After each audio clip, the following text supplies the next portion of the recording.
आज Doubtnut app download करें। Doubtnut पर अपने सभी गणित, रसायन विज्ञान, भौतिक विज्ञान और जीव विज्ञान के डाउट्स का करो सफाया। बस प्रश्न की फोटो खींचो, एक ही प्रश्न को क्रॉप करो और तुरंत वीडियो सोल्यूशन पाओ। अभी डाउनलोड करें। दोस्तों, हमको प्रश्न में दिया हुआ है कि श्रेणी क्रम तथा पार्श्व क्रम में जुड़े प्रतिरोध की व्याख्या चित्र सहित कीजिए।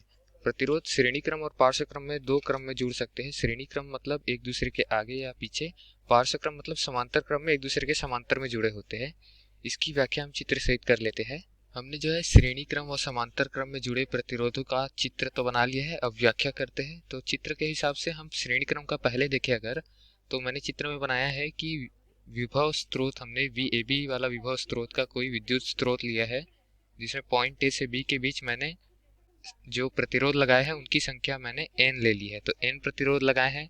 श्रेणी क्रम में संयोजन क्या होता है, पहले प्रतिरोध का जो पहला सिरा होता है वो A बिंदु से, आखिरी प्रतिरोध का दूसरा सिरा B बिंदु से, बाकी सारे प्रतिरोध बीच में आएंगी और उनका पहला सिरा पहले वाले प्रतिरोध के दूसरे सिरे से तथा दूसरा सिरा दूसरे वाले प्रतिरोध के पहले सिरे से लगाया जाता है। ठीक है, चित्र देख के आप समझ सकते हैं।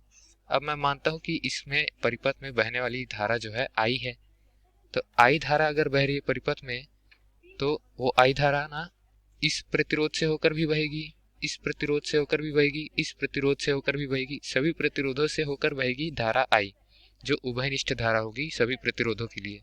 अब यहाँ ओम का नियम लगाएंगे, तो ओम का नियम क्या कहता है, ओम का नियम कहता है विभवांतर क्या होता है, धारा गुना प्रतिरोध के बराबर होता है। तो यहाँ से हम क्या निकाल सकते हैं, विभवांतर A और B के बीच का। तो A और B के बीच विभवांतर क्या होगा, अगर मैं इसको पॉइंट दे दूँ C D, क्रमशः ये 1 2 n तक है ये, तो जो इसके बीच का विभव है वो हमको दिया है VAB। तो VAB क्या होगा, धारा बहने वाली I है।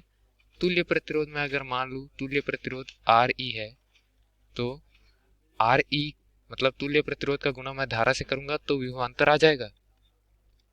नीचे लिख लेता हूं, VAB का मान क्या होगा, VAB का मान क्या होगा, अगर मैं प्रतिरोध के सिरों पर विभवांतर R1 के सिरों पर विभवांतर V1 मानूं, R2 के सिरों पर विभवांतर V2 मानूं, Rn के सिरों पर विभवांतर Vn मानूं, तो कुल विभवांतर V और A और B के बीच क्या होगा, V1 धन V2 धन V3 कहाँ तक जाएगा, Vn। मतलब n संख्या में अगर प्रतिरोध है तो सभी प्रतिरोधों के सिरों पर जो विभवांतर उत्पन्न है उन सभी का मैं योग करूंगा, तो जो विभवांतर आएगा वो कुल विभवांतर होगा। इसमें विभवांतर क्या है, प्रतिरोध के हिसाब से विभाजित होता है। अब ओम का नियम यहाँ पर हम लगाएंगे। ओम का नियम विभवांतर बराबर धारा गुना प्रतिरोध है, तो VAB में धारा क्या बह रही है I, प्रतिरोध तुल्य प्रतिरोध होगा वो होगा RE, और V1 में धारा क्या बह रही है I ही बहेगी, लेकिन प्रतिरोध V1 का हमने क्या लिया चित्र में देख लेते हैं। R1 जो प्रतिरोध है उसके सिरों पर विभवांतर V1 है, तो ये क्या हो जाएगा R1।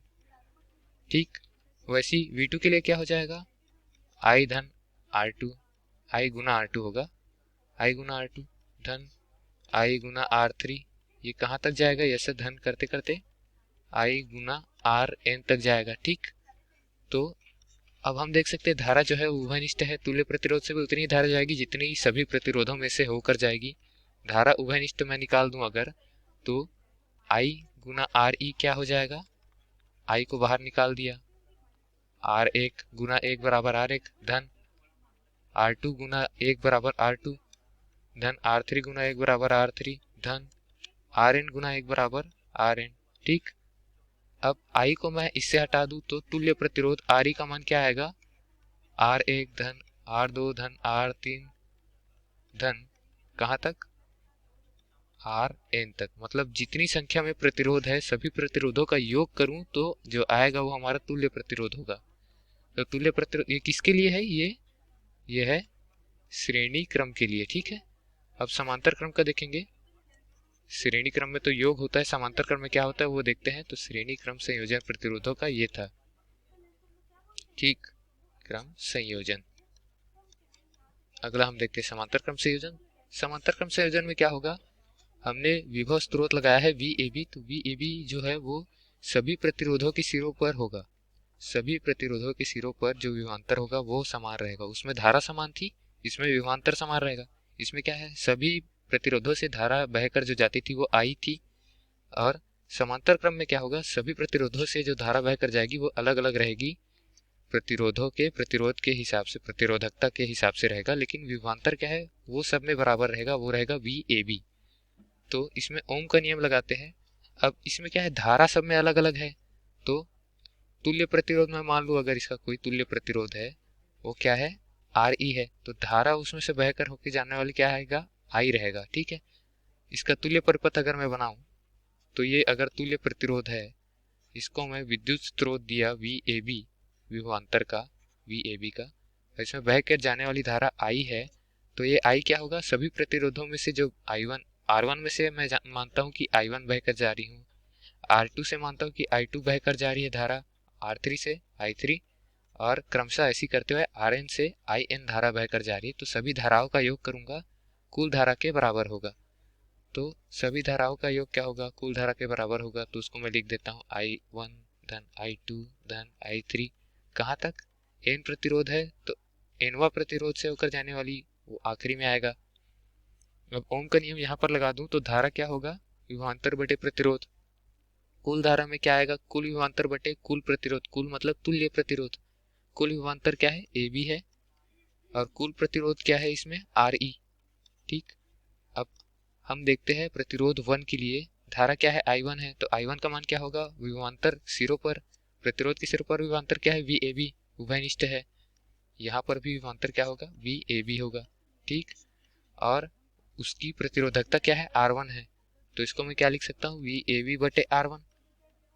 वैसी ये हो जाएगा वी ए बी, इसमें भी विभव जो है उभयनिष्ठ रहेगा, आर टू धन वी ए बी बटे आर थ्री, और ये कहाँ तक जाएगा, ये धन करते हुए वी ए बी, मतलब विभवांतर तो जितने प्रतिरोध लगा लो, अनंत लगा लो, सब में विभवांतर क्या है, बराबर रहेगा।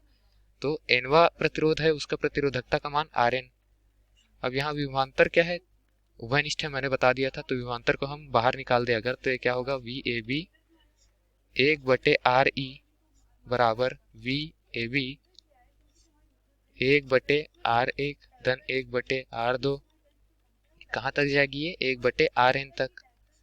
तो यहाँ से वी ए बी दोनों को अगर मैं हटा दूं तो ये क्या हो जाएगा, 1/RE किसके बराबर हो जाएगा, 1/R1 धन 1/R2 धन 1/R3 धन कहाँ तक जाएगा, 1/RN। तो इसमें हम देखें तो ये कौन सा संयोजन है, समांतर क्रम संयोजन, और तुल्य प्रतिरोध आर ई है। तो प्रतिरोधों के समांतर क्रम संयोजन में हम क्या देख पाते हैं कि जो तुल्य प्रतिरोध है आर ई, उसका व्युत्क्रम मतलब 1/आर ई क्या होता है, सभी प्रतिरोधों के प्रतिरोधकता R one R two R three सभी के व्युत्क्रम के योग के बराबर होता है।